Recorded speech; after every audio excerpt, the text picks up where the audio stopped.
de ce qu'on aura maintenant à vous offrir, un cours 101 sur l'intelligence artificielle en recherche. Alors, quels sont les principaux enjeux éthiques de l'IA, surtout dans la recherche associée à la santé? Alors, nos deux profs d'IA ce matin sont Rosine T. Jomo, spécialiste en éthique de la recherche au Bureau d'examen de la recherche. Elle est également coordonnatrice du comité d'évaluation scientifique psychosociale et du comité d'éthique de la recherche psychosociale au CIUS du centre-ouest de l'île de Montréal. Bonjour, Madame Jomo. Bonjour, merci d'être là. Et elle est accompagnée pour la présentation de M. Frédéric Bruneau, professeur de philosophie au Collège André-Laurando, professeur associé à l'École des médias de l'UQAM, cofondateur du laboratoire d'éthique du numérique et de l'intelligence artificielle et enfin chercheur associé à l'Observatoire international sur les impacts sociétaux de l'IA et du numérique. Alors, bonjour, M. Bruneau. La parole est à vous, à peu près jusqu'à 11h30, et ce sera suivi d'une longue période pour vos questions et vos commentaires. Alors, voilà, je vous invite donc, et c'est la même chose pour les gens en ligne, Cyril est toujours là pour relayer les commentaires et les questions qui viendront des gens qui sont avec nous, mais à distance. Voilà, les questions après votre présentation. Très bien. Très bien. Alors, merci. D'abord, merci beaucoup d'être ici, de nous avoir invités. Je suis ravi de présenter avec Rosine, qui est spécialiste en éthique de la recherche en santé, ce qui est pas mon cas, je dois dire d'avance. Mon champ de recherche, c'est l'éthique du numérique et de l'intelligence artificielle. Je crois que c'est la raison pour laquelle on m'a invité aujourd'hui. Donc, on pourra, de façon conjointe et coordonnée, parler de l'intelligence artificielle. D'ailleurs, il y en a été question brièvement dans les interventions ce matin. Et compte tenu des informations qu'on nous avait données, il semblait utile et nécessaire de revenir sur ce qu'est l'intelligence artificielle, le lien avec les données, l'utilisation des données et des données massives et les enjeux éthiques et le rôle que ça joue dans le travail du comité d'éthique de la recherche. Donc, on a environ 45 minutes avant la période de questions et d'interventions. Donc, on va commencer parce que, à l'instar de mon collègue, je suis prof, donc je suis parfois très bavard. Là. Donc, vous m'arrêterez si je parle trop. Donc, d'abord, on voulait souligner qu'on n'a aucun conflit d'intérêt par rapport à la présentation aujourd'hui. Donc, voilà. Les objectifs, tels qu'indiqués dans le programme, là, on va cerner les principaux enjeux éthiques de la recherche, on va présenter les particularités de l'éthique de la recherche en santé, quand ça implique l'IA, bien entendu, et on va développer les impacts de l'IA pour la recherche en santé, donc c'est les objectifs dont on avait parlé. Donc, je vais commencer par vous dire, j'ai présenté dans différents contextes, à différents moments, et je vais vous faire à des auditoires très variés, là, comme c'est une question d'intelligence artificielle, moi, je viens de la philosophie, donc on présente en sciences sociales, en philosophie, mais on fait des rencontres avec des gens qui sont en technologie, ici en santé, dans plein de domaines, en éducation. Il y a quelque chose de particulièrement intéressant là, quand on présente avec des gens qui sont dans le milieu de la technologie. Une des premières choses qui tiennent à nous dire, c'est que l'IA, l'intelligence artificielle, ce n'est pas nouveau, c'est quelque chose qui est très vieux, qui est très ancien. Ça remonte jusque dans les années 1950. Donc, je dois vous dire que pour quelqu'un qui étudie en philosophie, les années 1950, ça paraît pas très loin, là. Mais je comprends très bien qu'est-ce qu'on veut dire par là. On en entend parler énormément dans les dernières années. On en entend parler avec le développement technologique, qui est un développement extrêmement rapide depuis que je travaille sur ces questions-là. C'est la première fois là, que pour me tenir à jour, je dois aller sur les réseaux sociaux à tous les jours pour savoir qu'est-ce qui s'est dit ou quelles sont les dernières nouvelles liées au développement technologique et à l'intelligence artificielle. Donc, c'est une technologie qui a un historique.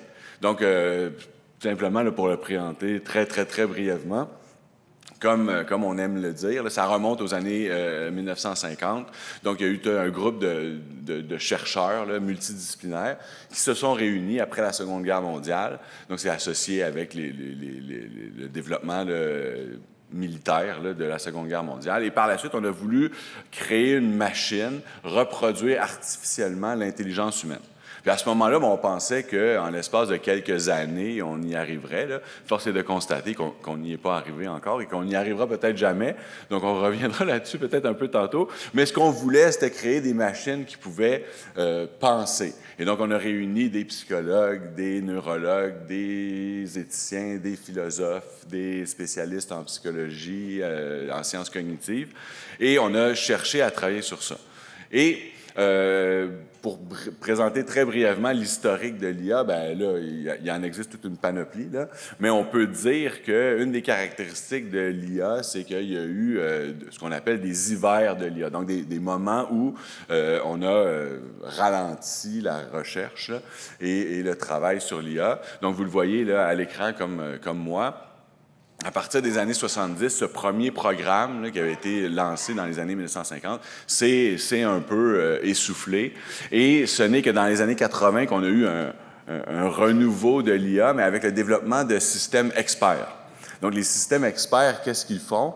Bien, ils vont, en fait, prendre des tâches qui sont réalisées par des experts, puis on va les coder, puis on va utiliser des machines on va automatiser, finalement, le travail d'experts dans certains domaines. Ça fonctionne très bien, là, les systèmes experts, dans des domaines bien précis, pour des tâches bien précises, mais il faut dire qu'aujourd'hui, ce qu'on appelle l'intelligence artificielle, c'est plus vraiment associé à ce qu'on appelle les systèmes experts. Et je reviendrai dans quelques instants quand on parlera du fonctionnement, mais parce que c'est assez limité ce qu'on peut faire avec des systèmes experts. La raison est assez simple, c'est parce que c'est assez limité l'éventail de tâches qu'on est capable de coder et qu'on sait comment coder pour qu'elles soient réalisées. Donc, on a pu, dans les années 80, par exemple, automatiser les chaînes de production avec des robots qui pouvaient réaliser des tâches, mais ça s'est un peu limité à ça. Puis après ça, il y a eu un autre hiver de l'IA des années 90. Là, il y a un débat à savoir jusqu'où ça s'est prolongé. Là. Mais disons qu'il y a eu un deuxième hiver de l'IA qui s'est prolongé dans les années 90, peut-être jusqu'au tournant des années 2000, où, finalement, on a changé de perspective. On a changé de perspective. Plutôt que de vouloir coder d'avance des activités, bien, ce qu'on a fait, c'est qu'on a développé ce dont vous avez bien entendu, j'imagine, entendu parler d'une façon ou d'une autre là, dans les médias, ce qu'on appelle l'apprentissage machine. Et donc, j'y reviendrai dans quelques instants, mais là, avec le développement, en fait, au niveau du historique, là, ce qu'il faut savoir, c'est qu'est-ce qu'il y a de particulier dans les années 1990, c'est avec le développement des outils informatiques et de la puissance des outils informatiques. Là, vous n'êtes pas sans savoir que les outils informatiques sont de plus en plus puissants. Il y a de plus en plus de tâches qu'on peut réaliser avec les outils informatiques. Et avec la disponibilité des données, on est arrivé à faire des choses qui étaient impensables avant. Et c'est depuis ce temps-là, puis depuis les années 2010, qu'il y a eu un renouveau avec le développement non seulement de l'apprentissage machine en général, mais vous avez probablement entendu parler, ce qu'on appelle le machine learning en anglais. Pardon, c'est des termes anglophones. L'apprentissage, on a dit l'apprentissage profond, donc le deep learning.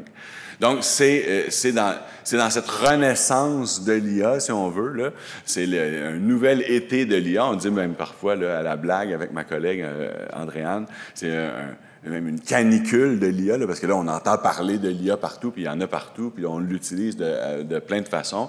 Depuis les années 2010, bien, vous avez, dans l'historique, à la fin des années 90, on a pu faire jouer Deep Blue là, aux échecs contre Garry Kasparov, qui a gagné. Ensuite, Watson à Jeopardy. Et ensuite, un élément important, en 2016, je ne sais pas si vous connaissez le jeu de Go, là, mais c'est un jeu extrêmement complexe. Il y a des milliards de possibilités de coups. On pensait que ce jeu était complètement... qui n'était pas à la portée des machines. Bien, AlphaGo a montré l'inverse, donc a battu le champion Lee Sedol. Pour l'IA, puis pour la discussion de l'IA, ça commence à faire longtemps déjà, là, c'est 2016. Et l'année charnière, ben peut-être, là, l'année charnière, vous en avez certainement entendu parler également, depuis 2022, là, mais là, ça s'est développé un peu avant, là, mais c'est devenu extrêmement populaire depuis fin novembre 2022, donc ça fait pas tout à fait un an encore. Mais le développement de ce qu'on appelle l'IA générative, donc l'IA qui est non seulement capable de faire, l'IA était capable de faire des prédictions, faire des analyses, mais qui est capable de générer du nouveau contenu, ChatGPT et les autres qui sont arrivés, puis ça se poursuit encore aujourd'hui. Donc, on se rend bien compte que l'intelligence artificielle existe depuis. C'est pas nouveau. Les applications sont dans la vie courante et souvent on ne se rend même pas compte. Chacun a un téléphone portable, on a une télévision intelligente, on a des montres connectées. Tout ça, c'est de l'IA. Mais en santé, ici, on veut montrer que, en tant que comité d'éthique, de plus en plus, on voit des projets de recherche, des applications, des dossiers de demande d'évaluation éthique qui demandent à ce qu'on leur donne l'approbation pour pouvoir faire de la recherche qui implique de l'intelligence artificielle. Et donc, en santé, on peut regrouper l'utilisation de l'IA, même pour la recherche, dans, on peut dire, 2 grands domaines. Il y a le premier domaine qui consiste à rendre plus efficient le système de santé, notamment, par exemple, le développement d'applications de communication. On prend un exemple au niveau du triage. On appelle un numéro et puis on communique avec un ordinateur. De plus en plus, on le voit. Et cet ordinateur nous permet de faire un premier triage. On pose des questions spécifiques et puis, à la suite de ça, on oriente vers des services ou vers un autre numéro de téléphone qui va orienter le patient ou l'usager à un autre service. On a aussi, par exemple, le développement des applications pour rendre aussi efficace le temps d'échange entre les patients et les médecins ou les professionnels de la santé. Notamment, récemment, je lisais, on développe des outils de transcription live, dont tu es en consultation avec ton médecin et le médecin n'a plus besoin de prendre forcément des notes. Il y a une application qui lance et qui enregistre la conversation et beaucoup de choses se passent. Le deuxième grand domaine d'application de l'IA en santé, on peut dire, c'est pour l'amélioration des soins de santé et de services sociaux. Et là, on va dans plusieurs domaines. On a de la recherche et développement. Ce matin, on a un collègue qui mentionnait qu'il lui fait beaucoup plus de développement de la recherche. On a appris ce matin qu'il y a, par exemple, donner accès aux données pour permettre même déjà à ces modèles d'intelligence artificielle de générer des questions pertinentes de recherche pour approfondir la recherche et développer de nouvelles connaissances et de nouveaux soins de santé.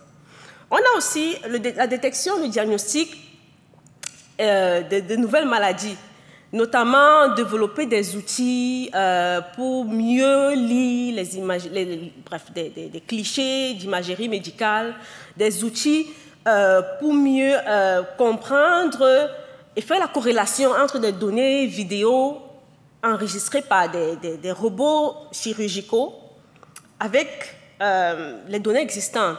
Donc, on a plein de choses qui se passent et vraiment, de plus en plus, en tant que comité d'éthique, on reçoit beaucoup de recherches où les chercheurs ou des étudiants ou des résidents demandent à accéder aux données en santé, soit de manière rétrospective ou de manière prospective.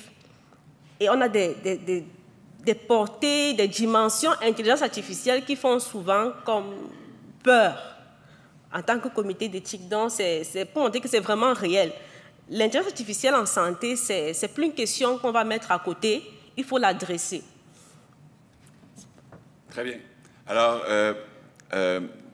d'abord, avant de rentrer dans les enjeux éthiques que ça soulève, il semblait, d'ailleurs, il y a eu un sondage, là, puis une des demandes qu'on avait eues, là, en tout cas, on a cru déceler là, derrière les résultats du sondage, c'est qu'il fallait expliquer qu'est-ce que c'était l'intelligence artificielle, quel est le lien avec les données, puis pourquoi on parle constamment de l'intelligence artificielle puis de l'accessibilité aux données. Donc, évidemment, ce ne sera pas un cours d'intelligence artificielle. D'abord, je ne suis pas un professeur d'intelligence artificielle, mais le but, c'est pas de faire le tour autour de la question, mais c'est simplement de comprendre quel est le lien puis comment ça fonctionne, parce que c'est extrêmement important, parce qu'on comprend, à mon sens, par la suite, très bien les enjeux qui peuvent être soulevés. Puis on verra là, dans quelques instants, les enjeux éthiques qui sont soulevés ne sont pas des enjeux qui sont... Bon, il y a quelques enjeux qui sont inédits, mais ce sont des enjeux classiques que les comités d'éthique de la recherche se posent, mais qui prennent une couleur ou une teinte particulière ou qui ont des ramifications particulières étant donné le fonctionnement des systèmes d'intelligence artificielle. Et je pense que c'est important de prendre le temps de faire ça. D'abord, pour vous dire, là, on a généralement défini l'intelligence artificielle comme étant une machine qui est capable de réaliser des tâches que seul l'être humain est capable de faire. Ça apparaît en partant comme une définition très peu intéressante parce que qu'est-ce que seul l'être humain est capable de faire? C'est une définition qui est assez évanescente, merci, parce qu'à chaque année, on repousse les limites de ce qu'on pensait que seul l'être humain était capable de faire ou non, et c'est problématique. Mais un autre aspect important de souligner, c'est peut-être vraiment de base, là, mais c'est que cette définition-là ou cette approche-là, puis en fait les films de science-fiction et tout le reste, nous amènent à anthropomorphiser l'intelligence artificielle. On a tendance à associer l'intelligence artificielle avec la robotisation, là, donc il n'y a pas de lien, surtout pas la robotisation humanoïde, là. Donc l'intelligence artificielle, c'est pas des robots humanoïdes qui vont faire les choses que c'est pas C3PO là, qui va faire les choses qu'on faisait nous avant. Ce sont des logiciels d'apprentissage et la plupart des systèmes d'intelligence artificielle sont pas robotisés, n'ont pas de manifestation physique, c'est du traitement de la donnée, là. Donc, en partant, il faut préciser cette chose-là. Ensuite, j'en parlais dans l'historique, là, mais il y a deux grandes approches. Encore là, il y a toutes sortes de débats, toutes sortes de façons de définir ça, mais si on veut le définir de façon très simple, là, la première approche qui a été développée en intelligence artificielle, qui a comme culminé avec le développement des systèmes experts, c'est l'approche symbolique. Donc là, du côté gauche, vous voyez, on a une machine, un calculateur, on lui donne des entrées, on lui donne un programme, puis la machine est capable d'automatiser les sorties. En gros, l'expert, il fait déjà ça, mais on veut savoir qu'est-ce que l'expert fait, puis comment il fait, puis un coup qu'on a compris comment l'expert fait, on codifie dans un système informatique cette information-là, puis après ça, on a une machine qui est capable de faire la même chose. On arrive à faire des choses fantastiques avec ça, puis les systèmes experts, on s'en sert encore aujourd'hui. Vous voyez, GoFile, on appelle ça parfois le Good Old-Fashioned Artificial Intelligence, donc l'intelligence artificielle du bon vieux temps. Ce qui est nouveau, puis la raison pour laquelle on parle d'intelligence artificielle partout là, de ce temps-ci, c'est parce qu'on a abandonné cette approche-là, puis il y a une autre approche, ça a toujours été en concurrence, mais il y a une autre approche qui a toujours été comme un peu à l'arrière-plan au début, puis qui s'est imposée à partir des années 90, et cette approche-là, c'est celle qui est à droite, bien entendu, c'est l'approche connexionniste. Dans l'approche connexionniste, avant les années 90, on n'a pas pu vraiment la mettre en pratique parce qu'on n'avait pas suffisamment de données et on n'avait pas suffisamment de puissance de calcul pour réaliser dans un temps raisonnable ce qui est nécessaire de faire pour que ça marche. Maintenant, on a les deux. On a les deux parce qu'on a des ordinateurs qui sont infiniment plus puissants qu'au début des années 90, là, vous le savez très bien. Et on a accès à des données, on a accès à des données dans plein de domaines, de toutes sortes de façons. Puis quand on n'en a pas suffisamment dans un domaine précis, on a toujours le web puis Internet pour en trouver plein facilement. Puis c'est l'exemple que je donne tout le temps, là, donc je vois le temps, là, puis comme... Je vous disais que j'ai tendance à bavarder, là, mais je pense que ça vaut la peine. Je vais prendre un exemple très simple. C'est l'exemple que j'utilise quand je suis prof de philo au cégep, puis quand j'enseigne le cours de philo 1, puis j'explique ce qu'est un concept. Je dis aux élèves, vous connaissez toutes et tous le concept de chat. Tout le monde est capable d'utiliser le concept de chat. Puis si on avait un animal sur scène ici, là, présentement, vous seriez toutes et tous capables de dire s'il s'agit d'un chat ou non. Comment vous faites ça? Là, c'est pas mal plus compliqué de savoir comment exactement on arrive à identifier un chat. Évidemment, on pourrait penser à des caractéristiques des oreilles pointues, puis etc., mais les tigres, puis en tout cas, vous voyez la complexité de l'affaire. Mais quelque chose d'aussi simple qu'identifier un chat sur une photo, c'est extrêmement complexe pour un système expert. En réalité, on ne sait pas comment faire pour programmer un système expert pour qu'il soit capable de faire ça. Avec le développement de l'apprentissage machine, on n'a plus besoin de ça. On n'a plus besoin de ça, puis on peut le faire, puis on le fait déjà très bien, puis on fait beaucoup plus que ça. Pourquoi? Bien parce que là, je pense qu'il y a un rond qui va apparaître. C'est que le programme, il n'est plus en entrée du système. Le programme, c'est la sortie du système. Donc, comment ça fonctionne? On a des algorithmes d'apprentissage. Bon, en gros, là, c'est des algorithmes dans lesquels il y a un nombre assez élevé de paramètres. Puis là, d'année en année, on a de plus en plus de paramètres. Avec ChatGPT, là, on est dans des centaines de milliards de paramètres. Mais on a un algorithme d'apprentissage. Puis on lui fournit quoi? On lui fournit des entrées puis des sorties. Donc, on lui fournit des exemples. En gros, c'est pour ça qu'on dit que c'est un apprentissage machine. C'est comme si l'algorithme apprenait par lui-même, un peu comme quand on apprend quand on est jeune. Bien, qu'est-ce qu'on fait? On lui fournit ce qu'on appelle des données d'entraînement.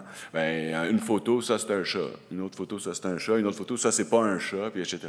Pour pouvoir faire ça, bien, il faut avoir des données, premièrement, puis il faut en avoir en quantité phénoménale. Ça va prendre, pour que ça puisse s'entraîner, par exemple, dans cet exemple-là, ça va prendre des millions de photos de chats. Des millions de photos de chats, je prends cet exemple-là parce que aujourd'hui, avec le web, c'est très facile d'avoir des millions de photos de chats. Là, vous avez juste à le demander. Mais si on a des millions de photos de chats qui ont été préétiquetées, là, il y a un travail à faire. Là. Ça, c'est un chat, ça, c'en est pas un. Ça, c'est un chat, ça, c'en est pas un. Après un temps suffisamment long d'entraînement, l'algorithme est paramétré de telle façon qu'avec un degré très élevé de précision, jamais 100%, mais avec un degré très élevé de précision, en tout cas suffisamment élevé de précision pour ce qu'on veut faire, probablement 98% du temps, qu'est-ce qui va arriver? On va lui fournir une nouvelle photo qui n'a pas été préidentifiée, dans laquelle on voit un chat, mais dans des conditions d'éclairage quelconques, une sorte de chat, peu importe, avec peu importe l'angle ou peu importe. Puis le système va être capable de déterminer s'il s'agit d'un chat ou non. Puis il va être capable d'identifier le chat. Vous comprenez le principe? Donc la sortie, c'est pas la capacité. La sortie, c'est le programme lui-même. C'est qu'en fait, le programme se fait par lui-même, puis il a réalisé quelque chose qu'on est incapable de faire, c'est de savoir comment est-ce qu'on fait pour programmer une machine pour identifier des photos de chats. Bien, c'est le même processus tout le temps. Je vais avancer. Puis là, vous voyez, là, ici, vous avez des photos de chihuahua et des muffins au bleuet. Ça peut être, même pour nous, parfois, ça prend une fraction de seconde pour voir si c'est un ou l'autre, mais les logiciels sont capables de faire ça facilement, puis peut-être même plus rapidement que nous dans certains temps. Mais bref, j'en ai parlé, là. Donc vous avez compris le principe. L'affaire avec ça, puis là on va arriver au problème éthique, l'affaire avec ça, quand on a compris les grandes lignes du fonctionnement, c'est qu'au bout du compte, on ne sait pas qu'est-ce qui se passe dans le système. Puis là, au bout du compte, même ceux qui ont conçu le système, même les spécialistes, même là, j'ai travaillé avec des profs qui sont des spécialistes du machine learning à l'UQAM, tout ça, puis qui disent, bien, au bout du compte, on peut pas dire, là, évidemment, là, pour ce qui est des photos de chats, c'est des systèmes assez simples, puis il y a des techniques pour essayer d'expliquer comment ça fonctionnait, puis ces techniques-là sont assez... Vu que ce système-là est assez simple, probablement qu'on pourrait expliquer en partie, mais plus on fait des tâches complexes, plus ça prend des algorithmes complexes avec des paramétrages extrêmement complexes. Les spécialistes, puis ceux qui ont conçu la machine, peuvent pas dire comment on est arrivé au résultat. Ils peuvent pas dire comment le système arrive à faire. Tout ce qu'ils peuvent dire, c'est qu'ils arrivent à le faire avec un très haut degré de précision. Et évidemment, ça pose énormément de problèmes. Ça pose énormément de questions. C'est ce qu'on regroupe généralement sous l'appellation du problème de la boîte noire. Parce qu'on sait ce qui sort de la boîte noire, c'est la bonne affaire, mais on ne sait pas ce qui se passe dans la boîte noire, puis on ne sait pas pourquoi. Évidemment, si c'est pour identifier des photos de chats sur Internet, c'est pas grave. Mais si c'est pour déterminer si j'ai accès ou non aux soins, si c'est pour déterminer si j'ai accès ou non à ma libération conditionnelle ou à mon prêt hypothécaire, bien, généralement, on aimerait bien savoir pourquoi on est arrivé à cette conclusion-là ou non. Donc, il y a une opacité, il y a un manque de traçabilité, il y a des problèmes de responsabilité, de redevabilité. On me dit que c'était le bon terme en anglais, en français pour accountability.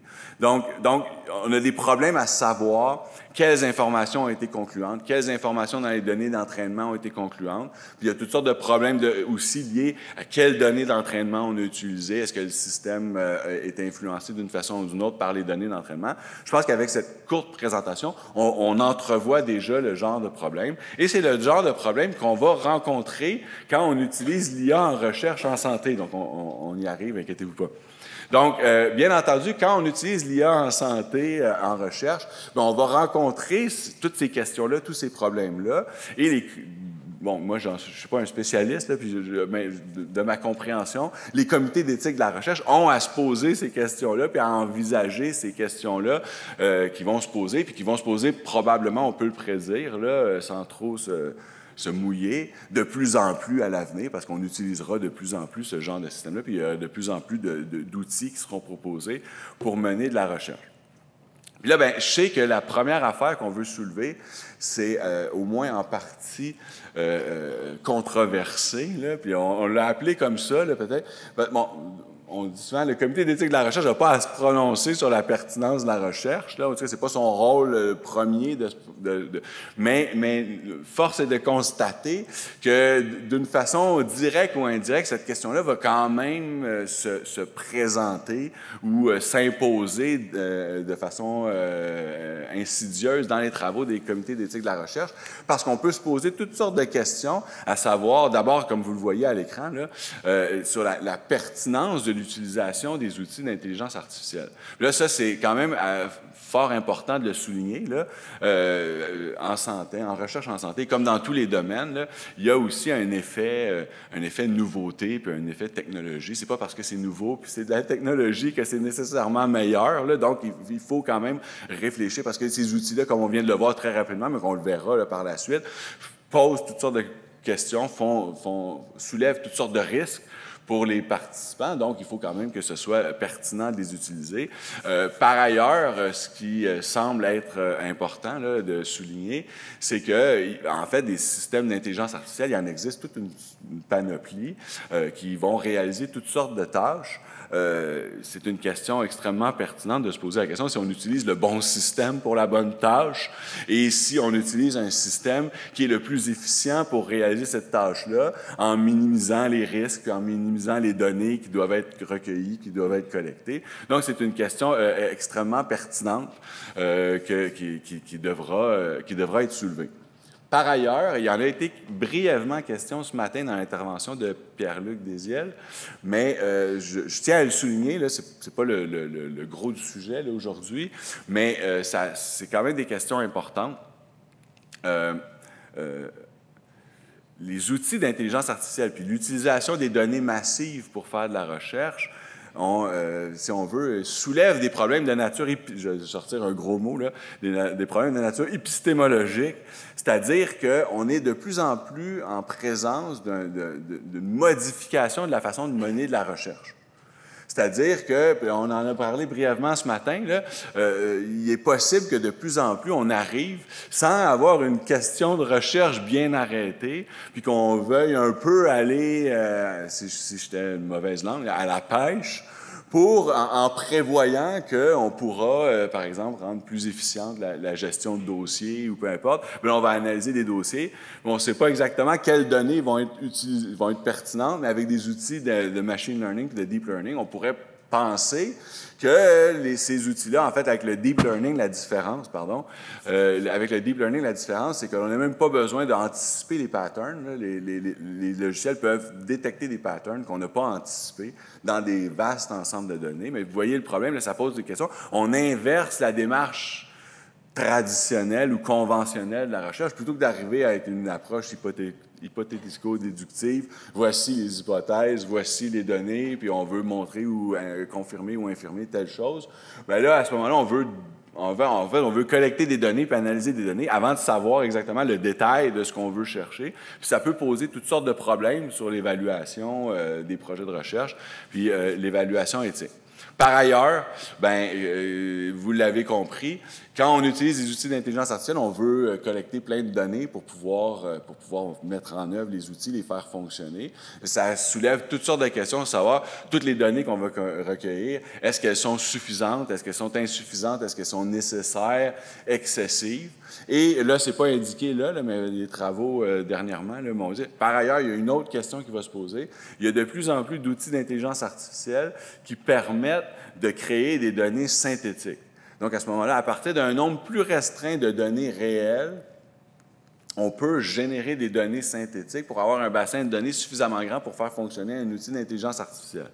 Là, à ce moment-là, ça peut poser la question, finalement, est-ce qu'on devrait, à ce moment-là, imposer d'utiliser des données synthétiques à un chercheur parce que ça pourrait minimiser le risque si jamais il y a un bris de confidentialité? Bien, si on a recueilli 10 000 dossiers plutôt qu'1 million, puis qu'on a complété avec des données synthétiques, bien, disons, le risque est moins grand. Mais à ce moment-là, ça soulève encore des questions au niveau épistémologique parce qu'à ce moment-là, on pourrait soulever la question, est-ce que les données synthétiques sont aussi valables et sont aussi bonnes? Est-ce qu'elles-mêmes ne pourraient pas présenter des biais ou des problèmes? Puis à ce moment-là, bien, le chercheur pourrait vouloir travailler malgré tout. En tout cas, ça soulève tout un ensemble de questions et de problèmes. En effet, vraiment l'un des grands enjeux que notre comité d'éthique, notre bureau d'examen de la recherche se pose, c'est de savoir justement, on reçoit plein de projets, mais on ne se sent pas outillé. Déjà même pour juger de la pertinence de la soumission qui est devant nous. Parce que quand les équipes vont dans l'exploration pour générer la question de recherche, on n'a pas souvent assez d'experts autour de la table. Et ce n'est pas des recherches qui présentent un grand risque vraiment dans la fuite des données ou la violation de la vie privée, mais le problème c'est que on n'arrive pas déjà souvent à dire est-ce que c'est pertinent de s'aventurer à donner une approbation éthique pour quelque chose où on ne sait même pas quel résultat ça va produire. Surtout que dans le passé, pour l'avoir fait, on a reçu des formulaires de complétion de l'étude où le chercheur dit qu'il n'a rien produit comme données.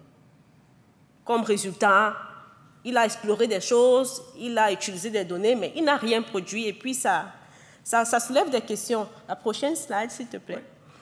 Un autre enjeu qu'on rencontre dans notre institution et qui est ressorti dans le sondage qui a été fait avant la conférence, c'est qu'il y a de grosses questions que les comités se posent en ce qui concerne la protection de la vie privée et de la gouvernance même des données. C'est revenu encore ce matin dans les échanges qu'on a eus. Et on prend un exemple. On a par exemple beaucoup de projets qui sont soumis et qui... le chercheur décrit qu'on a des partenaires privés, on a des personnes qui sont basées hors du Québec, hors du Canada même, à qui ils vont s'échanger les données. Le chercheur nous dit qu'il va utiliser des modèles d'intelligence artificielle entraînés en Europe ou en Russie pour pouvoir continuer à tester avec les données qu'il va collecter au CIUS. Et on se questionne, il ne nous décrit pas. Par exemple, mais quelles sont les caractéristiques qui ont été utilisées pour entraîner d'abord ces premiers modèles? Est-ce qu'on est sûr qu'il n'y a rien qui peut poser un risque pour nos données à nous ou un biais que cela pourrait créer? Il y a toutes ces choses et on se questionne aussi. C'est des équipes de recherche multidisciplinaires. Les personnes sont localisées dans plusieurs endroits géographiques. Et on est certain qu'il y aura des copies des données qui vont être faites, qui vont être transférées, soit sur des nuages, soit par des clés USB. Et souvent, les chercheurs veulent accéder à des données qui, pour le moment, ne sont pas codifiées ou anonymisées. Et c'est la même équipe de recherche qui se propose d'anonymiser et de codifier les données. Et là, on se questionne, mais ils ne comprennent pas. Mais le risque de réidentification, il est grand. Parce que si plusieurs personnes ont travaillé dessus, les mêmes personnes vont savoir de toute manière quelle donnée appartient à qui. La sauvegarde de la clé, du code, c'est souvent sur les mêmes plateformes nuagiques ou sur les mêmes outils de sauvegarde que les données qui ont été codifiées. Il y a tellement de questions et les comités n'ont pas souvent les experts en sécurité des données. Même si on a un service de sécurité des données au niveau institutionnel, souvent ces services-là n'ont pas le temps nécessaire, en plus de leur travail dans l'institution, de se pencher sur les questions spécifiques du comité d'éthique. Et on a souvent l'expérience chez nous de grands délais que cela va créer et le chercheur à l'autre bout ne comprend pas qu'est-ce qui se passe. Ça multiplie les interlocuteurs qui traitent le dossier du chercheur parce que le comité d'éthique n'a pas l'expertise. Le staff du bureau d'examen de la recherche ou bien des bureaux administratifs qui gèrent les dossiers, ils n'ont pas l'expertise pour évaluer de ces paramètres-là. Les membres du comité, on a des juristes, des membres scientifiques, membres de la communauté, membres éthiciens, mais on n'a pas des éthiciens forcément qui sont spécialisés en intelligence artificielle. ou des membres de la communauté qui ont cette expertise-là, et on a tellement de problèmes, et on se dit, qu'est-ce qu'on peut faire? Le troisième enjeu qu'on a identifié, ça touche justement les biais et la discrimination. On a parlé des modèles entraînés sur des données qu'on ne connaît pas. Le chercheur soumet une demande dans son protocole de recherche, il ne décrit pas ça au comité, et en même temps, les membres du comité ne sont pas suffisamment outillés pour dire, OK, comment est-ce qu'on peut développer un modèle de protocole de recherche qui va toucher ce type de recherche pour que le chercheur nous donne toutes les informations dont on a besoin pour évaluer son projet. Donc, on a tellement de questions qui se posent. Est-ce que la collecte s'est bien passée? Est-ce que c'était inclusif? On se trouve quand même au Québec où on a une population hyper diversifiée. Et on a des gens qui viennent de partout, de différents âges. Les paramètres vraiment socio-démographiques et socio-économiques sont tellement diversifiés qu'on n'est pas sûr, on n'est pas rassuré que le modèle d'entraînement, là, tient en compte ces paramètres de notre population où le chercheur veut accéder aux données. Je pourrais simplement dire, je vois le temps avancer, là, mais simplement spécifier d'ailleurs, il y a comme on est pris en deux options, là, deux choix qui pourraient être parfois des mauvais choix. Si on décide, par exemple, de développer le propre modèle, là, vous aurez compris que si on veut développer un propre modèle, bien là, ça prend une quantité phénoménale de données et il faut avoir suffisamment de données pour s'assurer qu'il n'y ait pas quelque chose dans les données qui vient teinter ou biaiser le modèle. Donc, si on développe le propre modèle, bien, cette question-là est extrêmement importante. Comment s'assurer qu'on a suffisamment de données, puis des données qui représentent bien là, les données socio-démographiques, par exemple, pour éviter ce genre de biais-là. Une des façons d'éviter ça, c'est d'utiliser un modèle qui a déjà été développé par une tierce partie. Mais quand on utilise le modèle qui a été développé par une tierce partie, bien, comment on fait pour s'assurer que ce modèle-là n'est pas biaisé lui-même? Puis à partir de quelles données d'entraînement? Puis à ce moment-là, bien, souvent, même les chercheurs, le comité d'éthique n'aura pas accès à... Si on utilise un modèle qui a été développé par Google, croyez-moi, vous n'aurez pas accès aux données d'entraînement, vous n'aurez pas accès à ces... Donc, on se retrouve un peu c'est le genre de problème, parce que comme les modèles répètent, accentuent puis automatisent ce qu'ils ont tiré de leurs données d'entraînement, bien évidemment, vous aurez compris, si les données d'entraînement présentent des biais, bien ça va se répercuter dans le fonctionnement des modèles. Merci. Au niveau du consentement, on a échangé ce matin un peu là-dessus. Vraiment, dans notre expérience, dans notre institution, on reçoit des projets qui ne sont pas seulement de nature rétrospective. On a de plus en plus des projets qui vont impliquer l'intelligence artificielle, mais qui ont une approche à la fois rétrospective et prospective.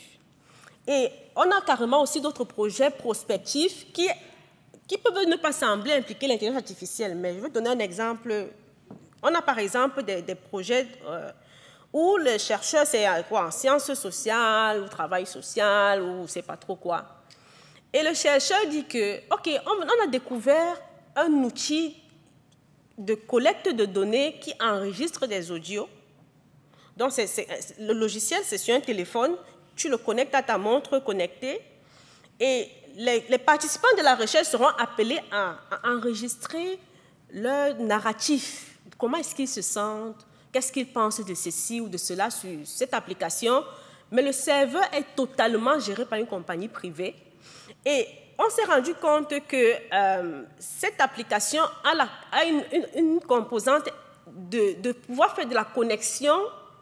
Dès que les audios sont partis là, sur le nuage, l'application peut faire des connexions entre la personne qui a les paramètres de la montre, du téléphone, et ces autres données qui existent sur Internet, dans le système. Et on s'est dit, OK, la chercheuse n'est pas consciente du risque. On a dû dire, OK, non, il faut aller vraiment avoir une évaluation par des experts. Je vous assure que ça a pris des délais fous.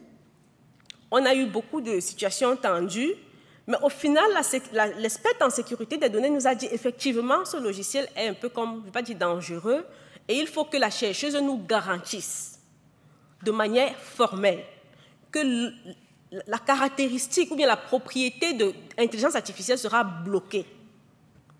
Et il faut que ce soit décrit dans le formulaire de consentement. Donc, pour vous dire que le consentement, vraiment, c'est une question qui revient et on a tellement de choses qui se passent.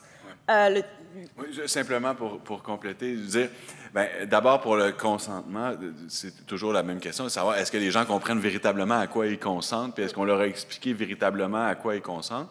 Mais j'aimerais aussi souligner qu'il y a, à mon humble avis, pour les comités d'éthique de la recherche, deux grandes familles. En fait, il y a une grande question d'abord.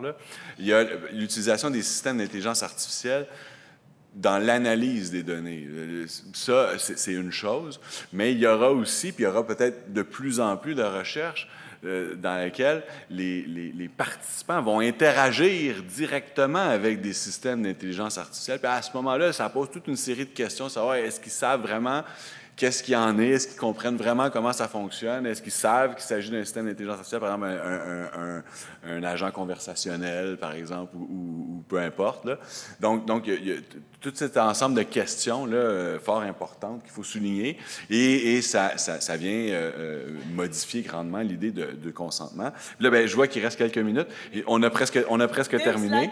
Oui, c'est ça. On a presque terminé. OK. Le dernier enjeu qu'on a voulu soulever, c'est vraiment pas des enjeux exhaustifs, mais c'est les enjeux majeurs qui sont ressortis du sondage, mais qui ressortent aussi de l'expérience qu'on a sur le terrain. C'est la notion de conflit d'intérêts et même de considération financière. On a de plus en plus, ces projets impliquent des partenaires privés et souvent, les soumissions ne sont pas très claires. Les équipes de recherche ne déclarent pas forcément.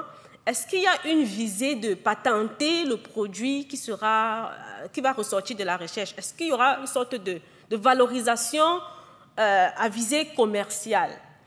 Ou bien, on a souvent des équipes qui sont vraiment, comme j'ai dit, multidisciplinaires, et on a différentes personnes. C'est vrai que dans le réseau de la santé, on a la notion de chercheur principal.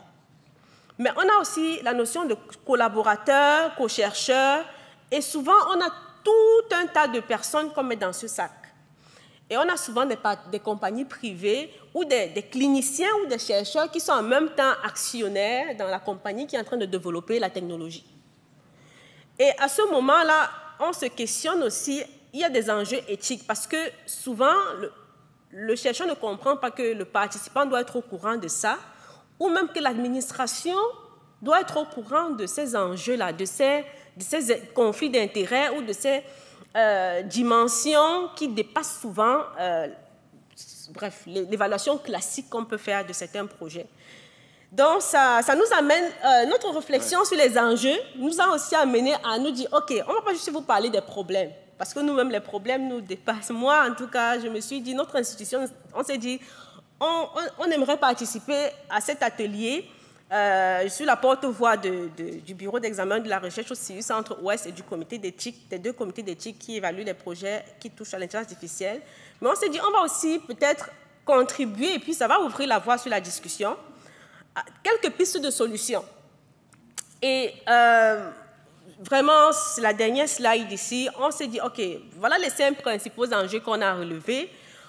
Et on s'est dit, OK, les potentielles solutions, on a discuté de beaucoup de choses. C'est clair que sur le plan juridique, on peut avoir des solutions comme la loi 25, comme la loi 5. La loi 25, c'est vrai que dans l'application, c'est un défi, mais au niveau du comité d'éthique, chez nous, ça nous a rassuré que ça enlève la responsabilité que le comité d'éthique avait de regarder à la protection des données, qu'est-ce que le chercheur présente comme option pour protéger les données, pour limiter les risques. Ça nous a vraiment dégagé de cela. C'est clair qu'il y a d'autres questions qu'on continue d'avoir. Le fait de dire qu'il faut évaluer l'éthique avant de faire l'évaluation des facteurs de la vie privée, ça nous embête un peu. Mais quand même, sur le plan juridique, il y a des solutions des débuts de solutions qui arrivent et vraiment, ça fait plaisir d'être au Québec et de vivre ça. Mais l'autre chose, c'est que on se rend compte aussi que les problèmes, les enjeux, oui, on parle, c'est le comité d'éthique, mais le comité d'éthique vit des enjeux dans son interaction avec la communauté de recherche. Bien sûr, dans la vision de protection du participant, de veiller sur le bien-être des participants, de veiller sur les données des participants. Et à ce niveau, on s'est dit, un grand point, qui est aussi revenu ce matin dans la table ronde, là, c'est qu'il faut vraiment sensibiliser. sensibiliser et former. Sensibiliser et former pas seulement la communauté de recherche, mais sensibiliser et former aussi les comités d'éthique et le personnel administratif qui soutient les comités d'éthique. Parce qu'il y a un premier triage qui se fait, un premier niveau d'évaluation administrative qui se fait quand un dossier est soumis sur Nagano ou bien qui est soumis à un bureau qui n'a pas Nagano. C'est qu'on évalue le dossier, on se dit, est-ce que toutes les informations pertinentes pour que le comité commence son évaluation, est-ce que ces informations sont présentes? Oui, le dossier passe à l'évaluation du comité d'éthique. Mais s'il manque des informations, on doit rentrer au chercheur et lui dire, OK, complétez telle information, telle information, telle information, et on donne une justification pourquoi il faut qu'il complète l'information. Mais avec ces projets, on est un peu comme coincé. Donc nous, on s'est dit, un point, ce serait vraiment déjà d'avoir comme cette formation-là, mais préalablement développer un cadre de référence, peut-être au niveau provincial, je ne sais pas, ou au niveau national, je ne sais pas. Mais développer quand même un cadre de référence, des lignes directrices claires qui peuvent orienter le travail des comités d'éthique, comme on a le PTC, on a le cadre de référence pour la recherche avec des participants humains ici au Québec, et plein d'autres documents qui nous aident dans la recherche. Ça va vraiment être un gros plus au travail des comités d'éthique. Un autre point, c'est qu'on s'est dit qu'il faut clarifier pour le chercheur les exigences des comités. Et pour ça, il faut que non seulement on le forme, on le sensibilise, mais il faut qu'on développe des outils, soit des modèles de protocoles de recherche qui permettent de comprendre voici les informations dont on a besoin, ou de développer aussi des modèles de formulaires de consentement, bien sûr simplifiés, mais aussi quand même assez éclairés pour permettre que le participant lise l'information et comprenne qu'est-ce qui se passe avec la donnée qu'il va produire, pour qu'il soit rassuré en s'engageant dans la recherche ou pour qu'il puisse dire « je ne veux pas », mais avec quand même toutes les informations dont il a besoin. On s'est dit aussi qu'il faut développer encore plus la collaboration parce que pour le moment, dans notre expérience au CIU Centre-Ouest, et certainement ailleurs, c'est ressorti du sondage, il y a comme une peur. On a peur de recevoir des projets qui touchent l'intelligence artificielle, on a peur de les évaluer, on trouve que c'est trop, et souvent on a envie de décourager les chercheurs à nous soumettre de tels projets, ce qu'on ne devrait pas faire. Donc, à ce niveau, on s'est dit il faudrait développer la collaboration avec des membres évaluateurs experts ad hoc. Peut-être développer une plateforme, un bassin de personnes qu'on peut référer. Par exemple, Frédéric pourrait devenir, pour des comités d'éthique demain, un membre évaluateur ad hoc. Tu n'as pas d'engagement avec un comité précis, mais tu es disponible à la demande. Ça, c'est des choses qu'on pourrait développer.